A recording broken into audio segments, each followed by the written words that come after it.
Last session में हम लोगों ने अपने कुछ अकाउंटिंग कंसेप्ट देखे थे।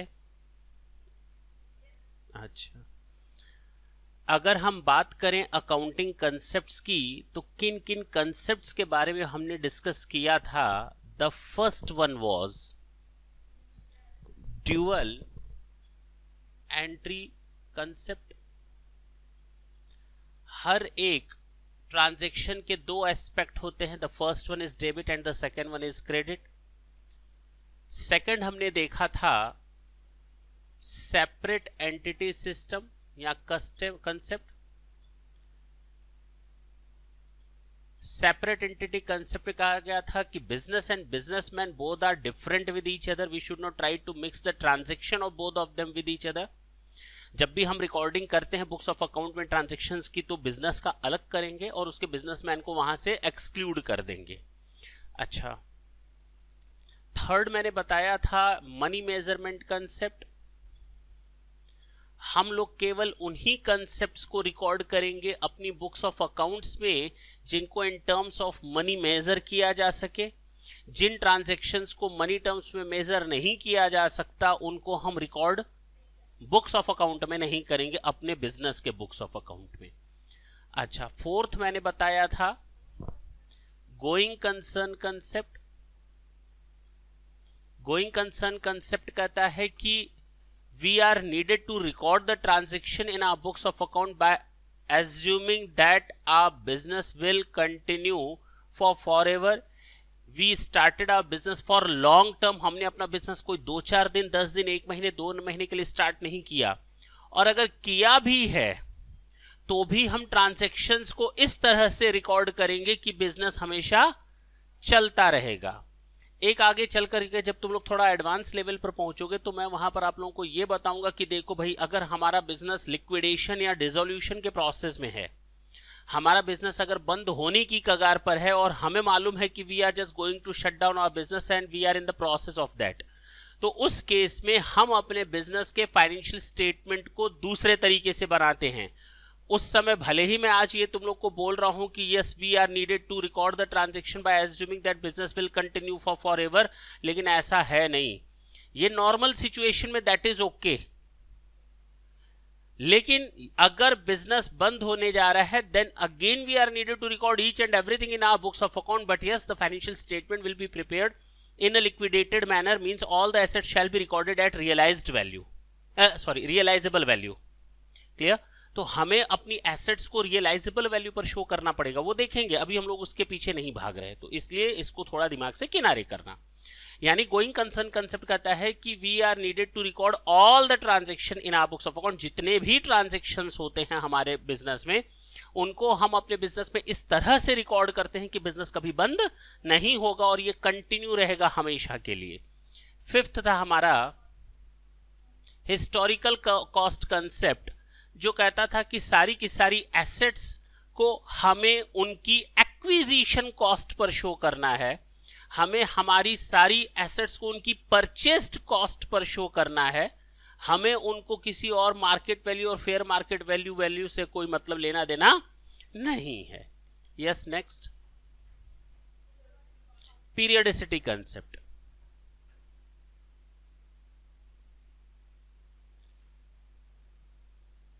पीरियडिसिटी कंसेप्ट कहता है कि पीरियडिसिटी कंसेप्ट अवधि की अवधारणा क्या बोलता है। ये अवधि की अवधारणा कि जब हम अपने बुक्स ऑफ अकाउंट को मेंटेन करते हैं ना, ऐसा नहीं 4 साल 5 साल बाद हम प्रॉफिट या लॉस सर्च करें कि भैया हमारा प्रॉफिट हुआ या नुकसान हुआ, 5 साल बाद 3 साल बाद नहीं, 1 महीना 2 महीना वो भी ठीक नहीं है। Yes, that is up to you to prepare your financial statement on regular और frequent basis, either on monthly basis और on quarterly basis, that is very much up to you. हम उसमें कोई दिक्कत नहीं कर रहे, लेकिन हम ये नहीं कहेंगे कि 2 साल बाद मेंटेन करना, 3 साल बाद, एटलीस्ट साल में एक बार तो अपने फाइनेंशियल स्टेटमेंट को बनाओ। ज्यादा से ज्यादा 1 साल का ही तो गैप रखो, यानी हर साल के एंड में आपको अपने फाइनेंशियल स्टेटमेंट को प्रिपेयर करना है ताकि आपको आपका प्रॉफिट या लॉस पता चल सके, फाइनेंशियल पोजीशन किससे कितना लेना है, किसको कितना देना है वो पता चल सके। नेक्स्ट, इतना ही बताया था। एक्रूअल कंसेप्ट के बारे में मैंने थोड़ी कहानी बताई थी, चलिए हम स्टार्ट करते हैं एक्रूअल कंसेप्ट से। इसको हिंदी में कहते हैं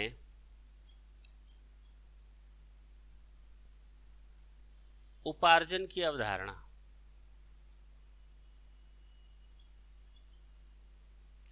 क्या है ये एक्रूवल कंसेप्ट? मैंने आपको इतना हिंट दिया था कि there are 3 ways to prepare financial statement. हम अपने फाइनेंशियल स्टेटमेंट को बुक्स ऑफ अकाउंट में जब रिकॉर्ड करते हैं एंट्रीज को, उसके 3 तरीके बताए गए थे। पहला कैश सिस्टम ऑफ अकाउंटिंग, दूसरा बताया था मर्केंटाइल या accrual system of accounting, and the third one was hybrid system of accounting. कितने तरीके थे? Hybrid system. पहला तरीका बताया गया था मेथड ऑफ अकाउंटिंग में,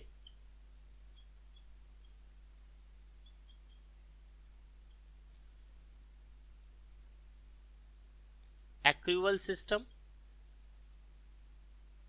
इसी को मर्केंटाइल भी बोलते हैं, cash system and the hybrid system.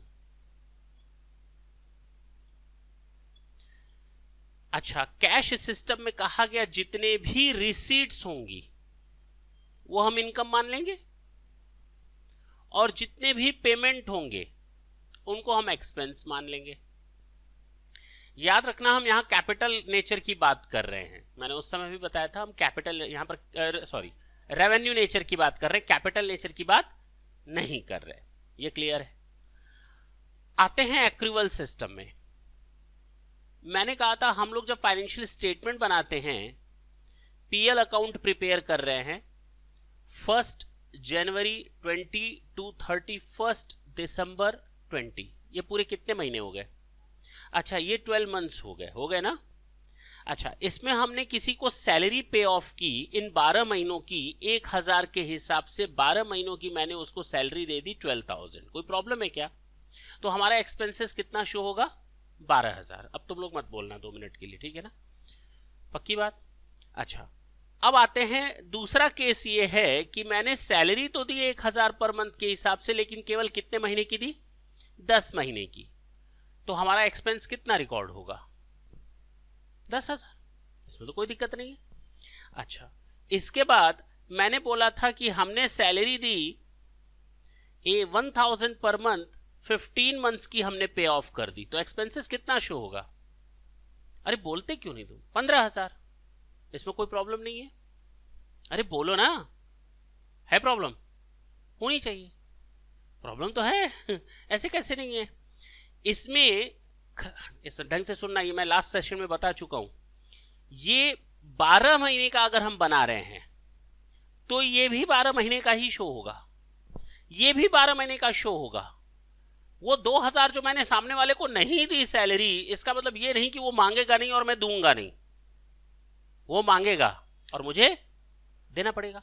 हाँ, इन 12 महीनों में मैंने पेमेंट नहीं किया, मैंने 1 जनवरी से 31 दिसंबर तक उनको पेमेंट नहीं किया, देना तो पड़ेगा ना। कब दूंगा? पिछले साल। कब दूंगा? पिछले साल। वो गया अगले साल। तो उसको कब देंगे? कब देंगे? अगले साल। कितना देंगे? जो 2000 मैंने नहीं दिया वो देना पड़ेगा। तो खर्चा हो गया या नहीं? कब का खर्चा है? इन 12 महीनों का खर्चा है या आने वाले 2 महीनों का खर्चा है? इन 12 महीनों का खर्चा है या आगे वाले साल का खर्चा है? इन 12 महीनों का खर्चा है। किन 12 महीनों का खर्चा है? तो इसमें रिकॉर्ड करो ना 2000। क्यों नहीं रिकॉर्ड कर रहे हो? जेब से नहीं गया तो इसका मतलब तुम बच गए क्या? देना तो पड़ेगा, खर्चा तो हो गया ना। आज तुम ऑटो से आए हो, ऑटो वाले से तुमने कहा भैया पेमेंट कल लेना, तो खर्चा कब का माना जाएगा? आज का या कल का? तो बात खत्म। तो आज जब का खर्चा है तब का रिकॉर्ड करो ना। इसको हम लोग कहते हैं आउटस्टैंडिंग सैलरी। क्या बोलते हैं? नाम तो सुना ही होगा। तो खर्चा कितना रिकॉर्ड हुआ टोटल? पहले केस में कितना था? लेकिन अगर मैंने 15,000 दे दिया तो खर्चा कितना हो गया?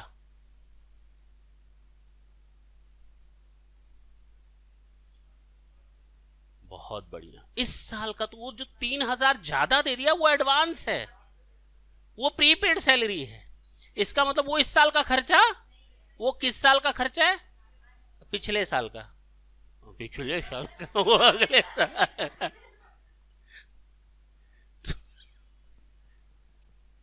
तो ये हमारा खर्चा हो गया। देखो ना, तीनों केस में आंसर कितना आया? ये प्रीपेड सैलरी है, एडवांस सैलरी जिसको हमें हटाना पड़ेगा, ये अगले साल के सैलरी में रिकॉर्ड होगा, ये अगले साल के खर्चे में चला जाएगा। अब समझ में आई बात? ये हमारा एक्रूवल कंसेप्ट होता है। जबकि कैश सिस्टम जो बोलता है वो बोलता है कितना दिया जेब से, ये खर्चा है, कितना दिया जेब से 10,000, ये खर्चा है। कैश सिस्टम कितना गया निकला जेब से, वो हमारा खर्चा है, ये कैश सिस्टम बोलता है। Is it clear now? आगे चल सकते हैं, हम आ रहे हैं ना। इस सिस्टम को बिल्कुल गवर्नमेंट ने बैन कर रखा है कि भैया ये सिस्टम कोई गलती से भी ना यूज करना, ये हम अलाउ नहीं करते। होता क्या है ये तो बता दीजिए। हमारा मन कर रहा है, तुमको मैंने खर्चा दिया, पेमेंट दिया, मैंने लिख दिया एक्सपेंसेस कैश सिस्टम पर। तुमसे मुझे फीस लेनी है, मैंने लिख दिया फीस। अरे ये कौन सी बात होती है? खर्चा आप कैश बेसिस पर रिकॉर्ड कर रहे हो और इनकम एक्रूवल बेसिस पर, ये कौन सा तरीका है? ये तो आप मिक्स कर दे रहे हो दोनों को।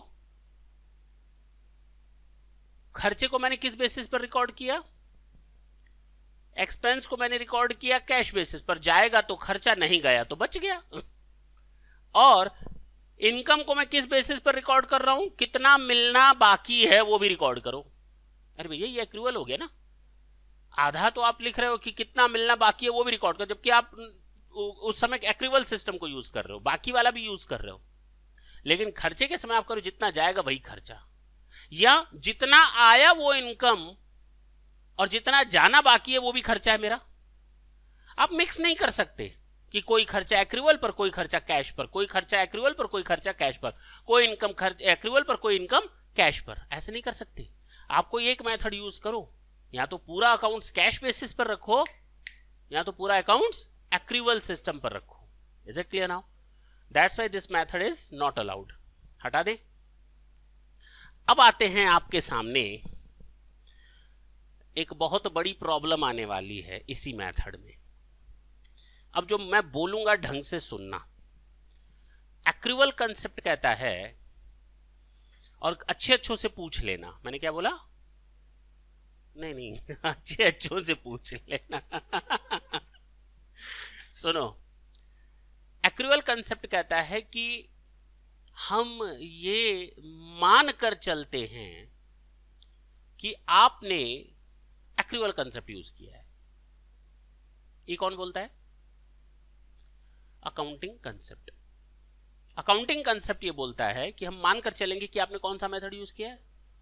अरे बोलना, एक्रूवल कंसेप्ट।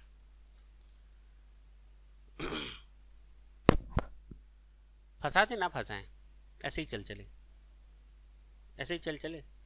कॉस्ट कंसेप्ट कहता था, कॉस्ट कंसेप्ट कहता था कि जितनी भी एसेट्स होंगी वो हम कॉस्ट पर रिकॉर्ड करेंगे। पीरियडिसिटी कंसेप्ट कहता था कि जो भी हमारा अकाउंटिंग फाइनेंशियल स्टेटमेंट बनेगा वो एटलीस्ट एक साल में एक बार जरूर बनेगा, ताकि आप प्रॉफिट लॉस की सिचुएशन देख सके।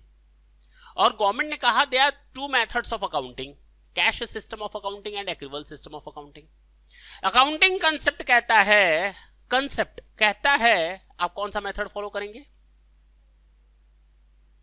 कितने मेथड मैंने बताए थे? कौन कौन से? नहीं, पहला, दूसरा और तीसरा। अच्छा, अब बताओ तुम लोग, गवर्नमेंट ने किस मेथड को अलाउ किया है, किसको अलाउ नहीं किया? फिर कंफ्यूज हो तुम लोग। गवर्नमेंट ने किसको अलाउ किया है, किसको अलाउ नहीं किया है? केवल हाइब्रिड या कैश एंड हाइब्रिड? ये तुम लोग बताओ। हाँ,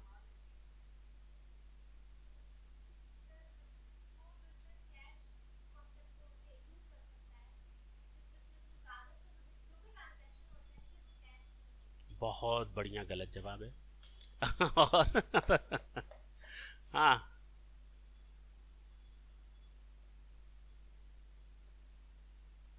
बोलो भाई। भाई गवर्नमेंट ने कहा किसको account, sorry concept, accounting concept क्या बोलता है, किसको यूज करना है? इसका मतलब आगे जो भी हम अकाउंट्स बनाएंगे किस मेथड से बनाएंगे? क्या हम कैश सिस्टम से बना सकते हैं? अरे हाँ या ना? सीधे से बोलो, हाँ या ना?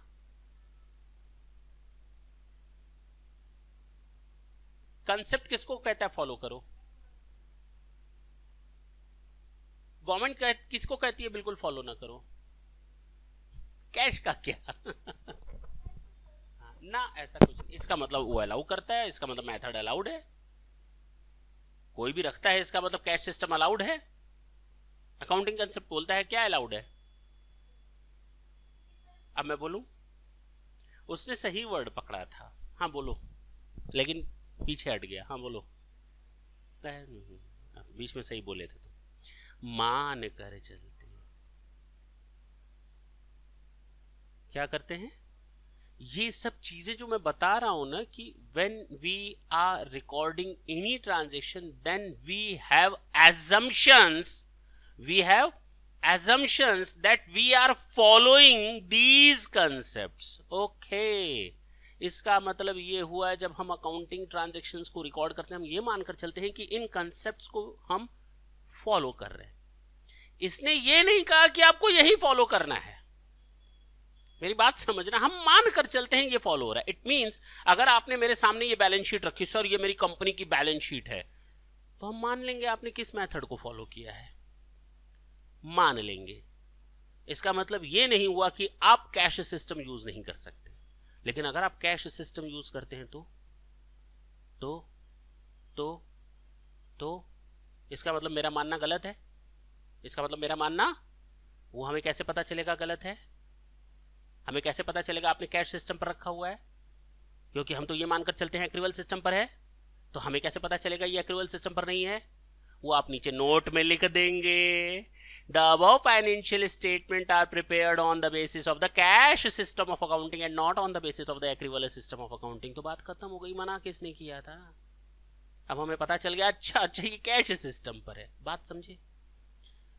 कहीं मना नहीं किया गया, और लोग रखते भी हैं कैश सिस्टम को। तुमने वो बात सही बोली कि there are so many organization which kept their books of account on the basis of the cash system of accounting. That is very much allowed, nowhere it is not allowed.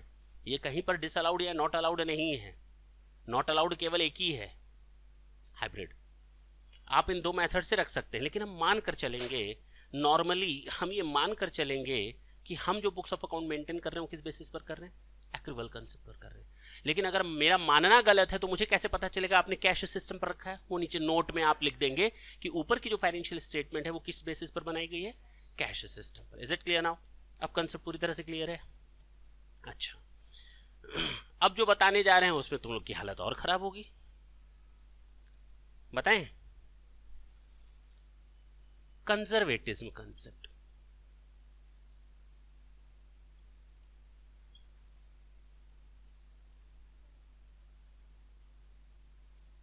इसको कहते हैं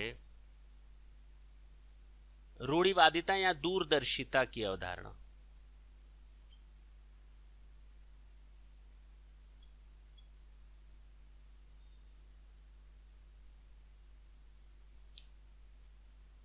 कौन सा कंसेप्ट है?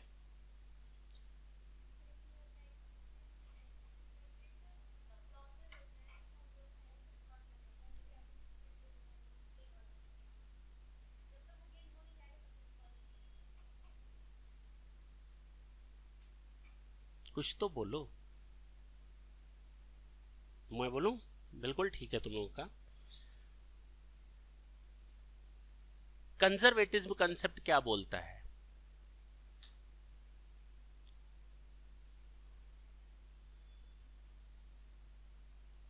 किस लिए आए हो यहां पर? पास होने के लिए या फेल होने से बचने के लिए?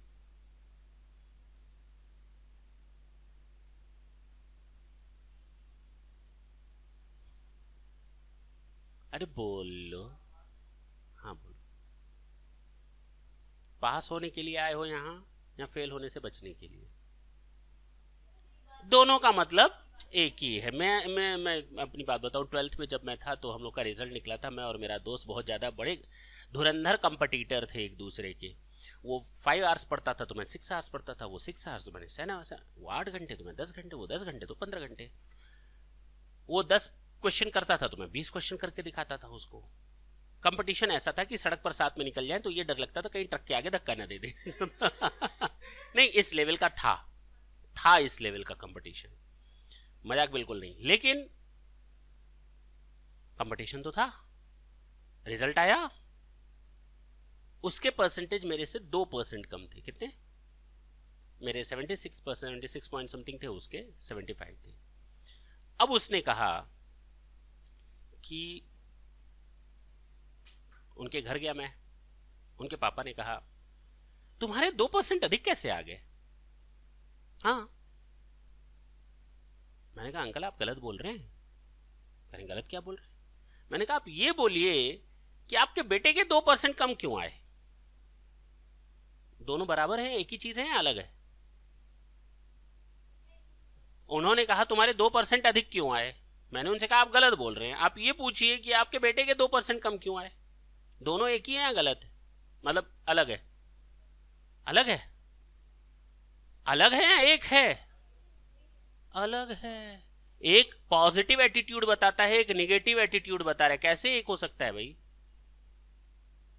तुम लोग को अगर मालूम हो जाए कि सीए का exam just like BCom exam, if we will enter in the CA examination 100% result will be there of the pass, how it is possible?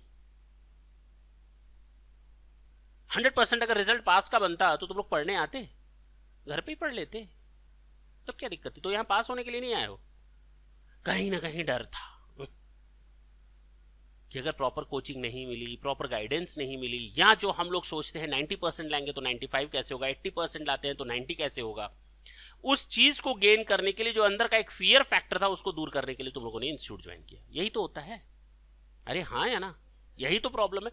तो तुम लोग पास होने के लिए नहीं बल्कि कहीं ना कहीं फेल होने से बचने के लिए आए, कहीं ना कहीं।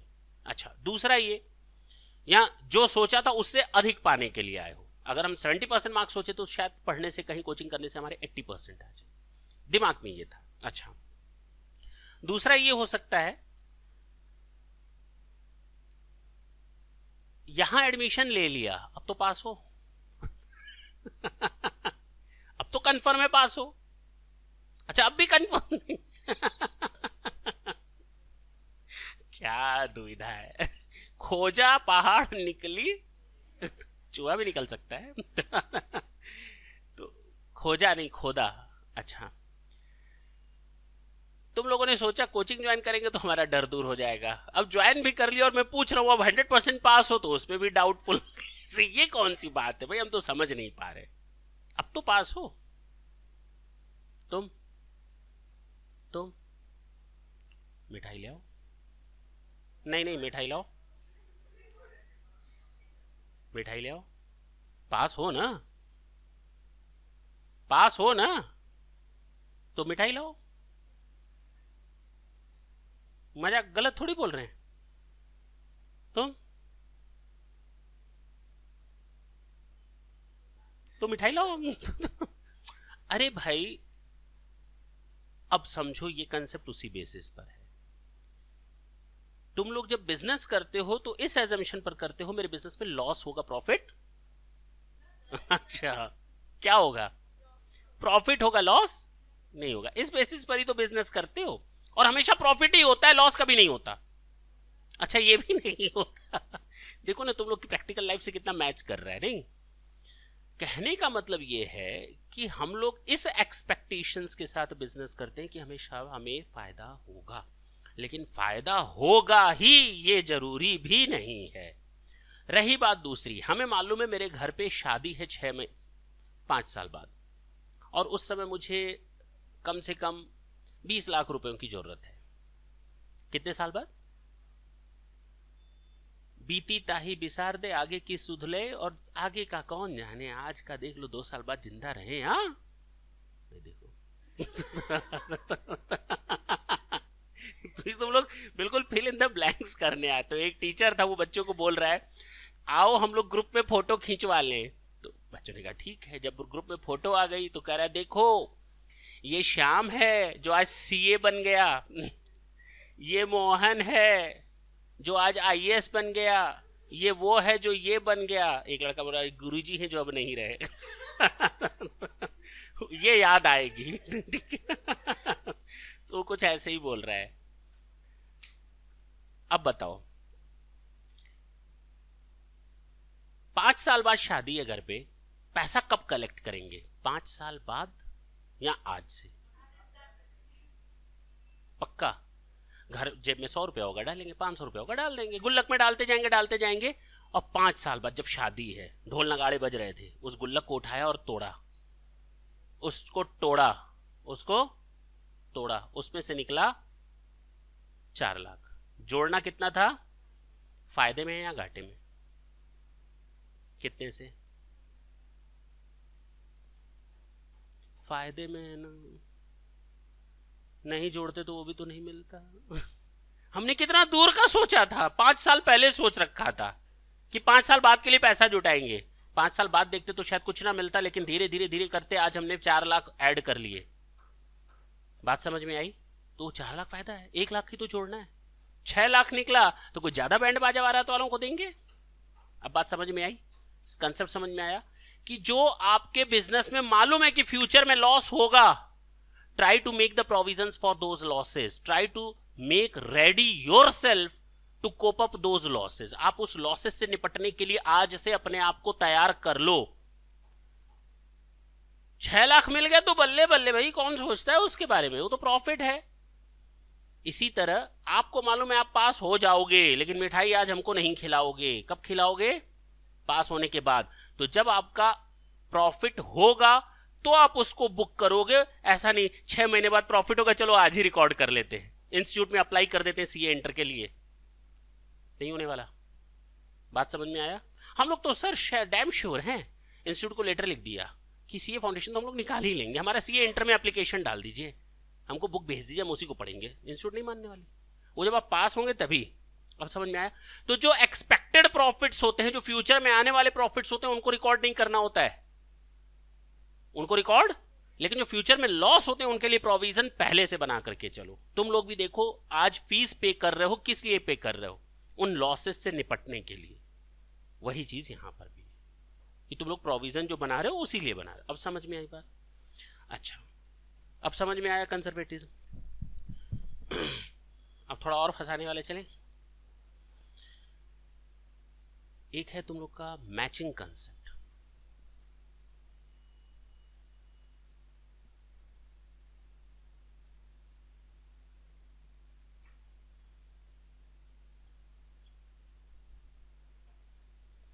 मिलान की अवधारणा। हाँ, मैचिंग कंसेप्ट, जिसको हम लोग कहते हैं मिलान की अवधारणा। ढंग से समझना, किस चीज का मैचिंग? किस चीज की मैचिंग? रेवेन्यू एंड एक्सपेंस की मैचिंग होनी चाहिए। किस चीज में? किस चीज में? Net profit. हाँ, किस चीज में मैचिंग हो? बोलो।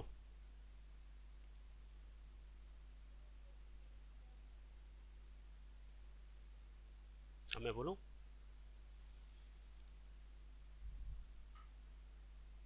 ये आप पीएल अकाउंट बना रहे हैं, ये 1 जनवरी 20 टू 31 दिसंबर 20 का बन रहा है। यानी कितने महीने का बन रहा है? यानी हम जो ये पीएल अकाउंट बना रहे हैं कितने महीने का बना रहे हैं? 12 महीने का बना रहे हैं। हमने यहां पर रिकॉर्ड किया परचेज 8 लाख रुपए, हमने यहां रिकॉर्ड किया सेल्स 12 लाख रुपीस। ठीक। जो परचेज किया वो 1 जनवरी 20 से लेकर 31 दिसंबर 2020 तक, और जो सेल किया हम लोग को कितने महीने का दिखाना है? ये तो मालूम है ना।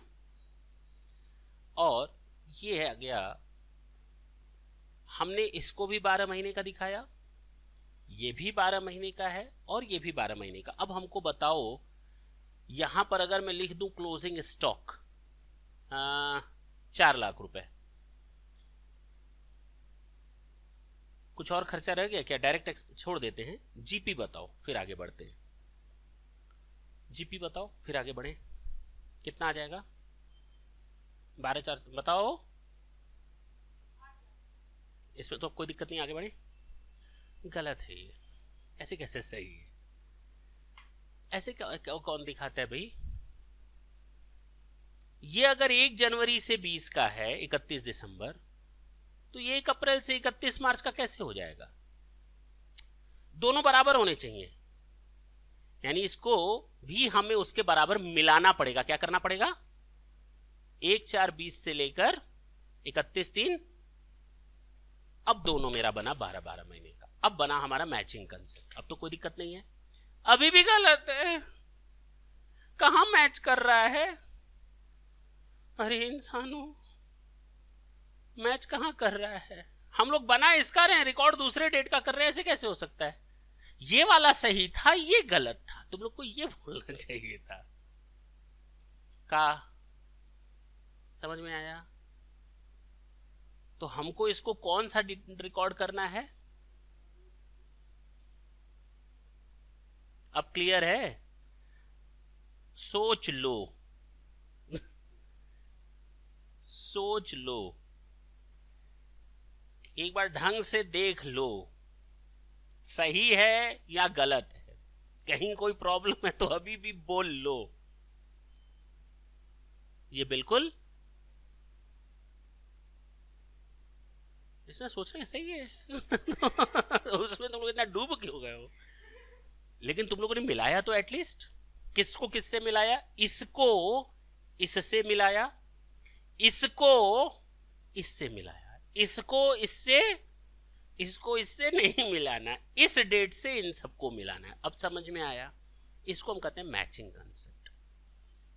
क्या मैचिंग कंसेप्ट कैश सिस्टम में फॉलो हो सकता है?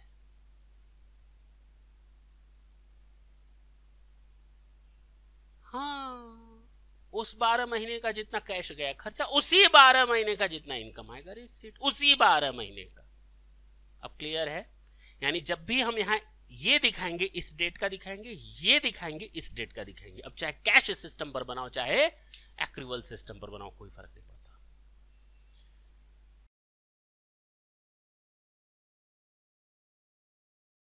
लास्ट टाइम हम लोग का सेशन आधे में रुक गया था और 2 कंसेप्ट अभी हमारे अकाउंटिंग के बचे हुए थे, ठीक है ना? And we were needed to start our 9th और 10th, 9th hope so. That was your materiality concept. चलिए 10th है पक्का। What is your materiality concept? जिसको हम लोग कहते हैं हिंदी में सारभूत की अवधारणा।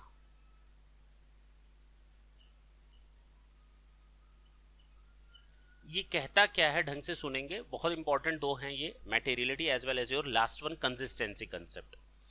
मैटेरियलिटी कंसेप्ट कहता है कि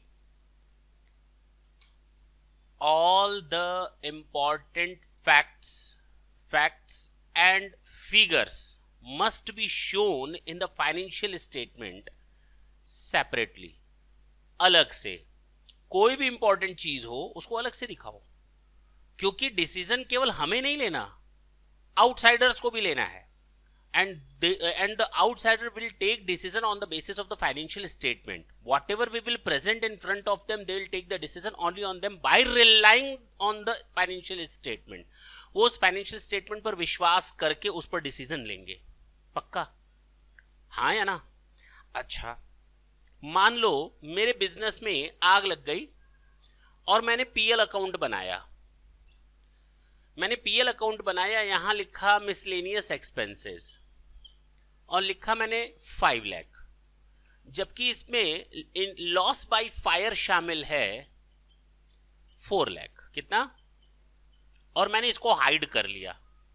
मैंने इस इंफॉर्मेशन को बिना बताए आपको दिखा दिया। ये आग लगी थी 30th मार्च, चलिए 31st मार्च 2020, और हमारा जो फाइनेंशियल स्टेटमेंट बन रहा है 31st मार्च 20। मैंने यहां पर स्टॉक दिखाया 4 लाख का, और विश्वास मानो ये 4 लाख का 4 लाख जल करके खत्म हो गया। लेकिन मैंने क्या दिखाया, चालाकी दिखाई। यहां पर स्टॉक 0 ने दिखाकर स्टॉक 4 लाख दिखाया और इसको मिसलेनियस एक्सपेंसेस में जोड़ करके चुप्पे से किनारे हो गए। और मैंने तुम लोग को फाइनेंशियल स्टेटमेंट इस तरह से प्रेजेंट किया। क्या मैंने फाइनेंशियल स्टेटमेंट सही सही दिया है तुम लोग को? नहीं दिया। क्या मैंने कोई इंफॉर्मेशन हाइड की? क्या इससे तुम लोग के डिसीजन पर कोई इंपैक्ट पड़ेगा? डिसीजन पे हाँ, स्टॉक है ही नहीं तो डिसीजन तो तुम लोग का हाँ का ना का हाँ में हो सकता है। यानी अगर मैं फाइनेंशियल स्टेटमेंट में इंफॉर्मेशन को गलत तरीके से तुम लोग के सामने, विंडो ड्रेसिंग जिसको कहा जाता है, क्या बोला जाता है, अगर मैं उसको सजा धजा करके तुम्हारे सामने प्रेजेंट कर दूं और तुमने उस बेसिस पर डिसीजन ले लिया, सोचो तुम्हारे साथ धोखा हुआ या नहीं। तो ये कंसेप्ट यही कहता है, ऑल द इंपॉर्टेंट फैक्ट्स। क्या ये इंपॉर्टेंट फैक्ट्स है? क्या ये मटेरियल इंफॉर्मेशन है? मटेरियल मीन्स इंपॉर्टेंट इंफॉर्मेशन है। यस, मटेरियल का मतलब दो होता है।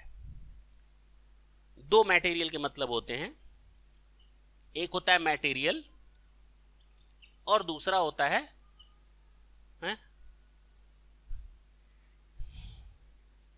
एक नहीं है, एक होता है मटेरियल, एक होता है मटेरियल। स्पेलिंग एक होने से क्या हुआ? मटेरियल, ये किस मटेरियल का बना हुआ? ये प्लास्टिक का बना हुआ है मटेरियल। मटेरियल हम लोग बोलते हैं, गलत बोलते हैं। Material means important, material means important, और मटेरियल मीन्स जिस सामान से बना हो। तो ये मटेरियल इंफॉर्मेशन है या नहीं है? Yes, it is. It must be shown separately in the financial statement so that the users can take decision बिना किसी impact के। इसको हम कहते हैं materiality concept. This is the first one approach which is mentioned in so many books. एक और इसका सिस्टम है, कहो तो। हाँ नहीं, वो बता रहे हैं, आधा नहीं रखेंगे, पूरा उड़ेलेंगे, चिंता मत करो। एक और कंसेप्ट है, इसी को ही दूसरे वर्ड्स में बोला जाता है full disclosure, that is okay. इसका एक और मीनिंग निकलता है, सुनो। हम लोग को मालूम है कि जो हमारी फिक्स्ड एसेट होती हैं, जो हम लोग इस चैप्टर के बाद पढ़ेंगे, प्लांट एंड मशीनरी, उसकी लाइफ कितनी होती है? 10 साल मान ले। फर्नीचर की लाइफ होगी 8 से 10 साल मान ले। अच्छा, बिल्डिंग की लाइफ होगी 15 से 20 साल मान ले, मानने में कोई बुराई नहीं है अभी। अच्छा, इसी तरह तुम लोग का छोड़ देते हैं, बहुत है। ये एसेट्स हैं, ये हमारे बिजनेस में कई सालों तक फायदा देंगी और इनका यूज हम बिजनेस में करेंगे प्रोडक्शन पर्पस के लिए, ताकि हम गुड्स या सर्विसेज सेल आउट कर सके। अच्छा, ये पेन मैंने खरीदी, इनकी लाइफ है 10 साल, बिजनेस में यूज होंगी प्रोडक्शन पर्पस के लिए। मैंने पेन खरीदी, इसकी लाइफ है 2 साल, कितनी? 1 साल से अधिक है, और इसका यूज हम बिजनेस के लिए करेंगे। हमने शार्पनर खरीदा, इसका लाइफ है कितना? इसका भी यूज बिजनेस में होगा, प्रोडक्शन पर्पस के लिए मान लेते हैं, सर्विसेज देने में। अच्छा, मैंने इरेजर खरीदा, उसका भी लाइफ कितना है? कम मिटाते हैं, बहुत कम मिटाने की जरूरत पड़ती है। और मैंने जो पंचिंग मशीन होती है, मशीन, वो मैंने खरीदी, उसका भी लाइफ कम से कम 10 साल तो चलेगा नहीं चलेगा। मैंने 5-5 रुपए की फाइल्स खरीदी, जिसमें हम क्लाइंट के डेटा रखते हैं, वो फाइल 20-20 साल चलती हैं। कितने साल? और उसका यूज बिजनेस में ही होता है या प्रोफेशन में होता ही है। अच्छा, इन सब पर हम क्या चार्ज करते हैं मालूम है ना? कुछ मालूम है तुम लोग को? डेप्रिसिएशन। क्या चार्ज करते हैं? डेप्रिसिएशन। करते हैं नहीं करते? पक्का? किस पर नहीं करते? ये करिए, इस पर डेप्रिसिएशन क्यों भाई? स्टेशनरी में आ जाएगा। लाइफ तो दोनों की बराबर है, इसकी भी 10 साल, इसकी भी 10 साल, इसका भी यूज बिजनेस में होना है, उसका भी यूज बिजनेस में होना है। उससे को भी हम सेल करने के लिए नहीं रखे, इसको भी हम सेल करने के लिए नहीं रखे। फर्क क्या आ गया भाई? कोई दिक्कत है क्या? डेप्रिसिएशन चार्ज करें ना करें? हाँ भाई, लॉजिकली करना चाहिए, लॉजिकली। लेकिन इस बच्ची ने बिल्कुल ठीक बोला। इसी को तो कहते हैं मैटेरियलिटी कंसेप्ट। इंपॉर्टेंट कहाँ है ये? These are not the important things. अगर हमारी ये कॉपी देना, हमने क्या किया मालूम है?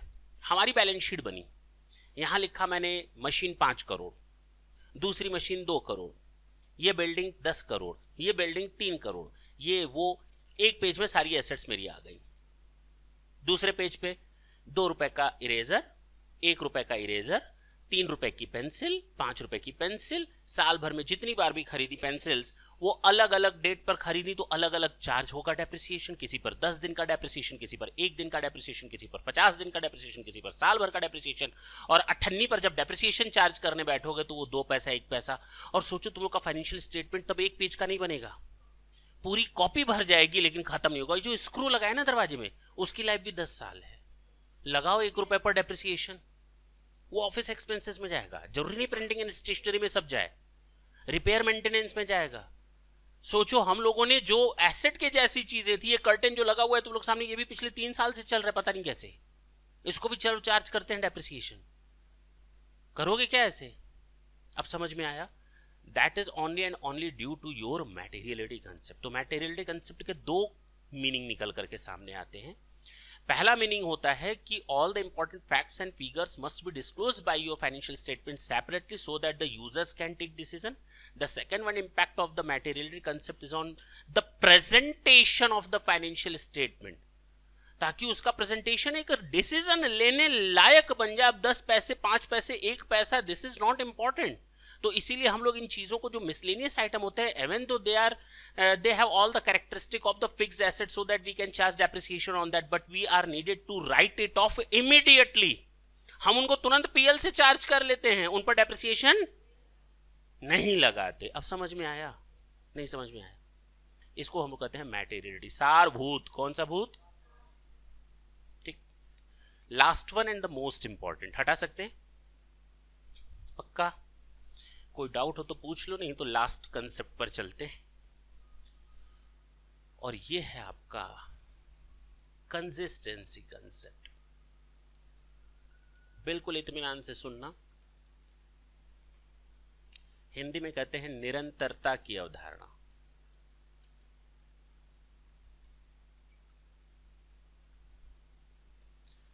ये क्या है कंसेप्ट? कंसिस्टेंसी. नाम है कंसिस्टेंसी, लगातार. बताओ क्या?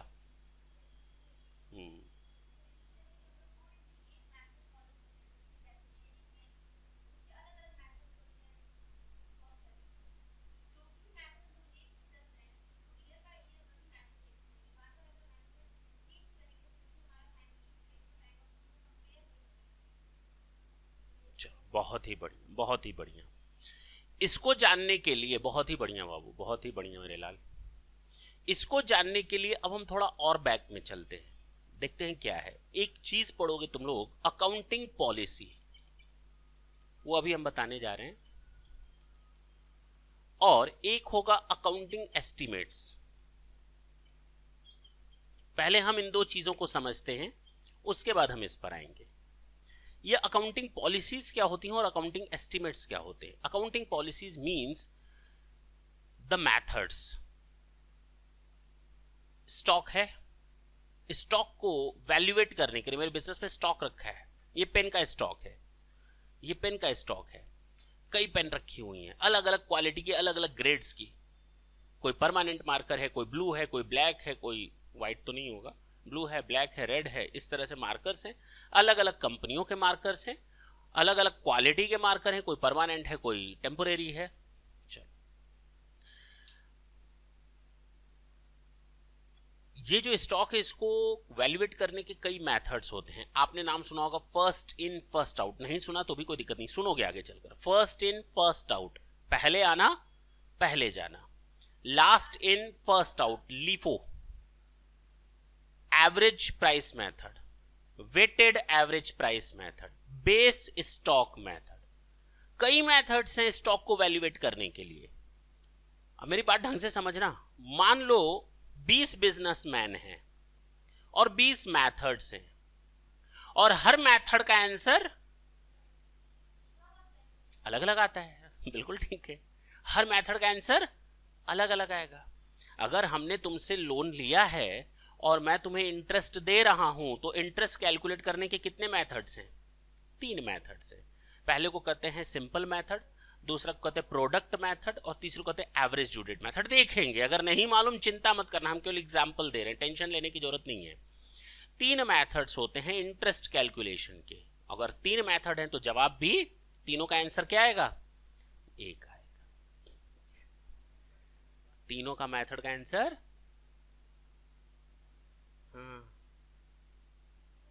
हाँ 1 ही होगा। इंटरेस्ट पे कौन सा अलग होगा? ऐसे तो हम कहेंगे अरे हम वो मेथड यूज करेंगे जिसमें कम हो, तुम कहोगे नहीं हम तो वो मेथड से लेंगे जिसमें ज्यादा हो। इंटरेस्ट एक ही आएगा चाहे कोई भी मेथड यूज करो, तो इसलिए मैंने केवल फंसाया और कुछ नहीं किया। वापस आते हैं, मेथड्स कई होते हैं स्टॉक वैल्यूएशन के। आपका फीफो मेथड होता है, लीफो मेथड होता है, एवरेज प्राइस मेथड होता है, वेटेड एवरेज प्राइस मेथड होता है। आप किस मेथड को यूज करें? एक बिजनेसमैन ने यूज किया, मान लेते हैं 2 मिनट के लिए, FIFO method. Same business, same sale, सब चीज सेम, हम सब 20 लोगों का। उसका स्टॉक आया 5 लाख रुपए, 1000 यूनिट्स का। कितने यूनिट्स का? दूसरा बिजनेसमैन उन्हीं 1000 यूनिट्स को दूसरे मेथड से कैलकुलेट कर रहा है, उसका आंसर आ गया 5,10,000। और वही स्टॉक तीसरा बिजनेसमैन यूज कर रहा है मेथड, उसका आ गया 4 लाख। हाँ या ना? अलग अलग मेथड, अलग अलग आंसर, स्टॉक वैल्यूएशन में अलग अलग आंसर्स आएंगे। बताओ कौन सा मेथड ज्यादा बढ़िया है?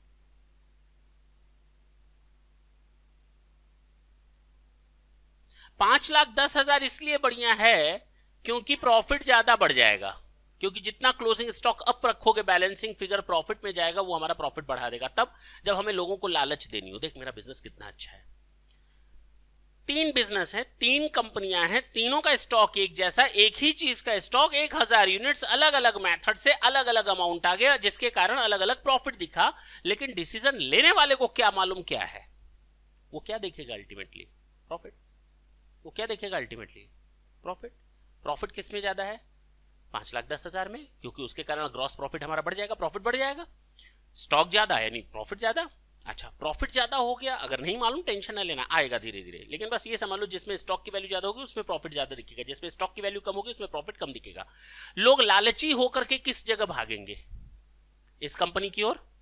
लेकिन हमें तो मालूम है, अगर मैं अपने हिसाब से बात करूं तो तीनों कंपनियां एक जैसा रिजल्ट दे रही हैं, कोई फर्क नहीं है तीनों में, तीनों में कहीं कोई फर्क नहीं है, केवल स्टॉक वैल्यूएशन के मेथड के कारण आंसर अलग अलग आ गया। लोगों को लालच देने का तरीका है या नहीं? भरमाने का तरीका है या नहीं? है ना? अच्छा, कहा गया ठीक है, कोई भी एक मेथड अगर यूज कर लो तो इसका मतलब ये ना समझ लेना कि अगर आपने इस साल एक मेथड यूज किया है तो अगले साल दूसरा मेथड यूज करने को आपका फ्रीडम मिल जाएगा। If you are just following FIFO method in this year, try to follow the same method in the next year. अगर आपने इस साल FIFO method यूज किया अपने बिजनेस में, तो अगले साल भी आपको FIFO method ही यूज करना पड़ेगा, उसमें आप चेंजेस। इस साल आपने LIFO method यूज किया है तो अगले साल भी आपको LIFO method यूज करना पड़ेगा, उसमें आप चेंज नहीं कर सकते। This is known as accounting policy. Accounting policy केवल इतना बोलता है कि कई मेथड में से एक मेथड को चुन लेना, कई मेथड में से एक मेथड को चुन लेना। एक गाना था ना, मैंने चुन लिया, मैंने चुन लिया, मैंने चुन लिया सनम, किस पिक्चर का था? ये दिल मांगे मोर, शाहिद कपूर का। नहीं देखा? अच्छा, देखे हो? तो उसमें गाना था, मैंने चुन लिया, मैंने चुन लिया। तो ये चुन लिया हमने, अगर एक मेथड चुन लिया that is full and final. तो कई मेथड में से एक मेथड को निकाल करके चुन लेना, उसको हम लोग कहते हैं अकाउंटिंग पॉलिसी। और उस मेथड को अब हमें रेगुलरली फॉलो करना है, उसको हम कहते हैं कंसिस्टेंसी कंसेप्ट। अब समझ में आया? ये अकाउंटिंग कंसेप्ट, अरे अकाउंटिंग एस्टिमेट्स क्या होते हैं फिर? मेरी बात समझ में आई? कई मेथड में से एक को चुन लेना, जैसे डेप्रिसिएशन के कई मेथड है, written down value method, straight line method, annuity method, sum of year digit method, sinking fund method, production are method, units method, insurance policy method. There are so many methods. Now we are needed to pick only one of them. अगर हमने उनमें से एक method को pick कर लिया अपने business के लिए, now we are needed to follow, this is called accounting policy. Now once you picked up the accounting policy, now you are compulsorily follow the same now in not only in this current year but in the next year and in the subsequent year too. आप उनमें regularly change नहीं कर सकते, बता रहे हैं, आप उनमें रेगुलरली चेंज नहीं कर सकते. चेंज मैन आप उसमें फ्रीडम नहीं है. This is not your freedom to change them. You are not freely allowed to change them. अब फ्रीली अलाउड का मतलब still there are some circumstances और situation when you can change them. वो भी देखेंगे, चिंता मत करो. वो 3 तरीके बताए गए हैं. कंसिस्टेंसी कंसेप्ट कहता है एक बार अगर आपने एक बार अकाउंटिंग पॉलिसी चुन ली उसको फॉलो करो रेगुलरली. अकाउंटिंग पॉलिसी का मतलब कई मेथड में से कुछ चुन लेना और फिर उसको रेगुलरली फॉलो करना. वो कौन बोलता है? निरंतरता. निरंतर उसको यूज करो. अच्छा, ये सर आपने कहा नहीं बदल सकते, लेकिन आपने एक सेंटेंस बोला कि yes you are not freely allowed to change them. Freely का मतलब it means there are some circumstances और सिचुएशंस. कौन सी वो सिचुएशंस है जब हम उन मेथड्स को चेंज कर सकते हैं? 3 तरीके बताए गए. अगर इन 3 में से कोई एक कंडीशन पूरी हो गई तो आप मेथड को चेंज कर सकते हैं. अगर आप WDV फॉलो कर रहे थे, now you want to switch over it to from WDV to SLM, then you can do so. आप LIFO मेथड चुन रहे सेलेक्ट किए थे, अब आप FIFO में जाना चाहते हैं, आप FIFO में जा सकते हैं, लेकिन इन 3 कंडीशन में से किसी एक कंडीशन के पूरी होने पर, अदरवाइज नहीं. पहला बोलता है कि अगर आपको लॉ बोलता है चेंज कर, तो तुम कौन होते हो चेंज ना करने वाले? लॉ बोले तुमको नहीं, हम तो कंसिस्टेंसी कंसेप्ट फॉलो करिए. भैया कंसिस्टेंसी कंसेप्ट लॉ के बाहर नहीं है, आप लॉ को तो फॉलो करिए. अगर लॉ बोले चेंज कर तो करना पड़ेगा. अकाउंटिंग स्टैंडर्ड स्पेसिफिकली रिक्वायर करे कि चेंज करो तो चेंज करना पड़ेगा. जैसे अकाउंटिंग स्टैंडर्ड 2 कहता है कि हम लोग या तो FIFO मेथड यूज करेंगे या तो FIFO या नहीं, हम जान रहे थे LIFO ही बोलोगे, वेटेड एवरेज मेथड. लेकिन या तो FIFO चुनोगे या तो वेटेड एवरेज चुनोगे.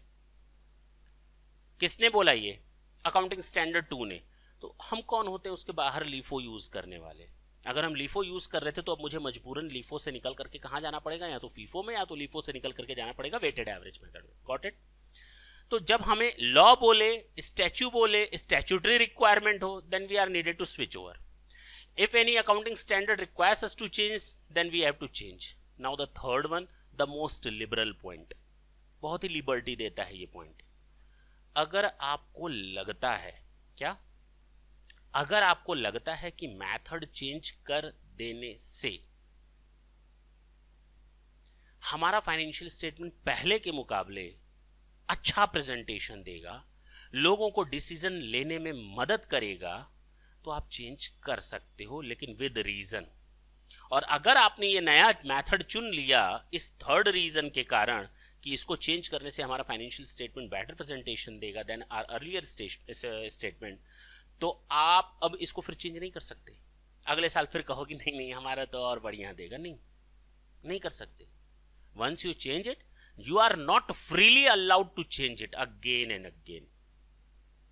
बात समझ में आई? अब मैं फिर से पूरा बोलूं. अकाउंटिंग पॉलिसी बोलता है भाई इसका रीजन ये है कि आप लोगों को धोखा ना दे पाए. आते ही मैंने बताया मेथड चेंज करके आप लोगों को धोखा दे सकते हैं, प्रॉफिट को कम या ज्यादा कर सकते हैं. हमको सरकार को कम टैक्स देना है, मेथड चेंज कर लिया, प्रॉफिट कम आ गया, लो कम टैक्स. अगले साल हमको प्रॉफिट ज्यादा दिखाना है, डिविडेंड ज्यादा देना है, मेथड चेंज कर दिया, डिविडेंड ज्यादा देना है, प्रॉफिट ज्यादा दिखा दिया, लोगों को लालच दे दी. भैया ये काम नहीं चलने वाला. अब समझ में आया? तो अकाउंटिंग पॉलिसी कहता है there are so many accounting methods, try to follow any one of them. Now when you will pick up any one of them, it means you have selected your accounting policy. Now if you selected your accounting policy, you are needed to follow the accounting policy consistency basis, on the basis of the consistency. You are not freely allowed to change them. If you have followed any one method, then you are needed to follow the same method, not in the current year but in the subsequent year too. आपको वही method continuously follow करना है, आप उनमें changes नहीं ला सकते. ये हो गया आपका कंसिस्टेंसी कंसेप्ट. अब आते हैं ये अकाउंटिंग एस्टिमेट्स क्या होते हैं और ये कैसे डिफर करते हैं हमारे अकाउंटिंग पॉलिसी से. हटाए, ये समझ लो तुम लोग का एक अलग से एक पूरा टॉपिक है अकाउंटिंग पॉलिसी एंड एस्टिमेट्स, वो भी यहीं पर आज खत्म हो गया. ये अकाउंटिंग एस्टिमेट्स क्या होते हैं? हम लोग को मालूम है हम लोग SLM मेथड से डेप्रिसिएशन चार्ज कर सकते हैं। जिनको मालूम है उनको बता रहे हैं, अदरवाइज ढंग से सुनना केवल। इसको हम लोग कहते हैं स्ट्रेट लाइन मेथड। इसका एक और नाम है instalment method, fixed instalment method. अच्छा जी, इसको हिंदी में कहते हैं स्थायी प्रभार पद्धति।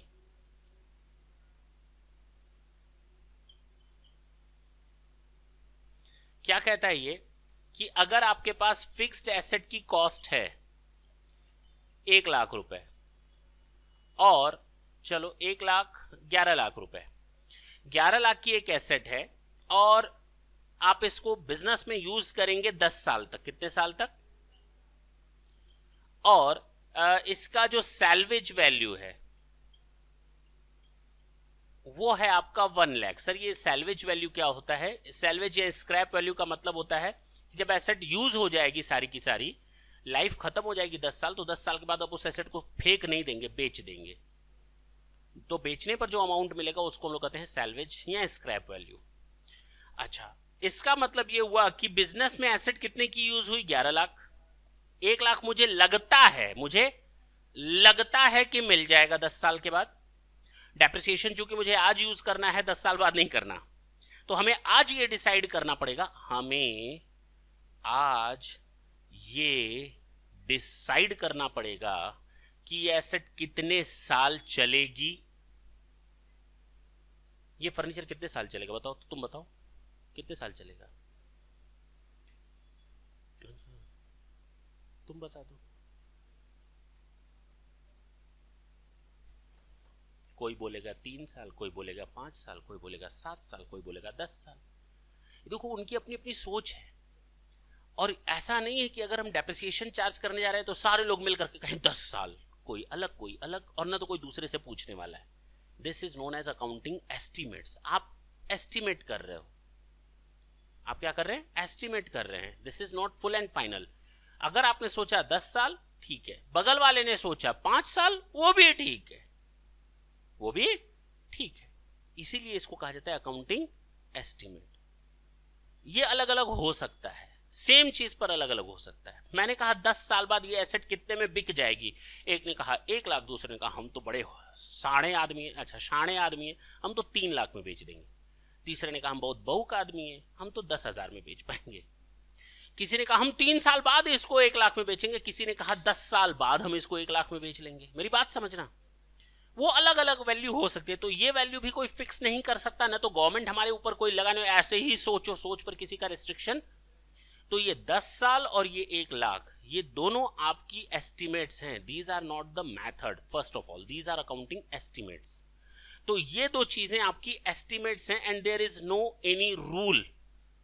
यहां पर कोई ऐसा रूल नहीं बना है जो आपको ये बता सके कि इस एसेट की कितनी लाइफ लेनी है। ठीक है ना? ये आपके क्या है? एस्टिमेट्स हैं। लेकिन इन तीनों को यूज करके जो हम डेप्रिसिएशन निकालेंगे वो होगा एसएलएम मेथड से। और ये एसएलएम मेथड आपका क्या है? Accounting policy. क्या है ये? और मैंने कहा एक बार अगर अकाउंटिंग पॉलिसी चुन ली तो चुन ली, इसको आप चेंज नहीं कर सकते। कंसिस्टेंसी कंसेप्ट यही बोलता है। तो अगर आपने एसएलएम मेथड चुन लिया, आपने अकाउंटिंग पॉलिसी एसएलएम मेथड से चुनी और डेप्रिसिएशन चार्ज करना शुरू किया, अब आपको हर साल वही चुनना है, वो लगाना है। ये कहता है कंसिस्टेंसी कंसेप्ट। उस मेथड को करने में जो हमने दो चीजों का फैक्टर का सहारा लिया, उसको हम लोग कहते हैं अकाउंटिंग एस्टिमेट्स।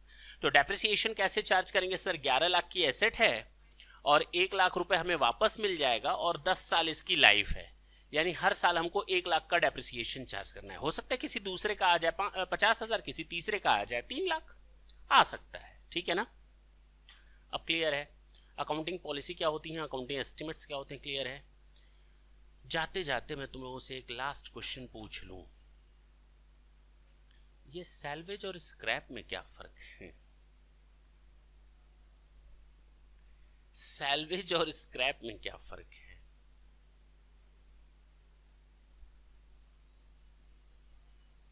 मैंने कहा ना 10 साल बाद ये एसेट इतने में बिक जाएगी, तो ये जो 10 साल बाद एसेट बिकेगी 1,00,000 में, ये सैल्वेज है या स्क्रैप है? या दोनों में से कोई एक है? या तो कुछ नहीं है।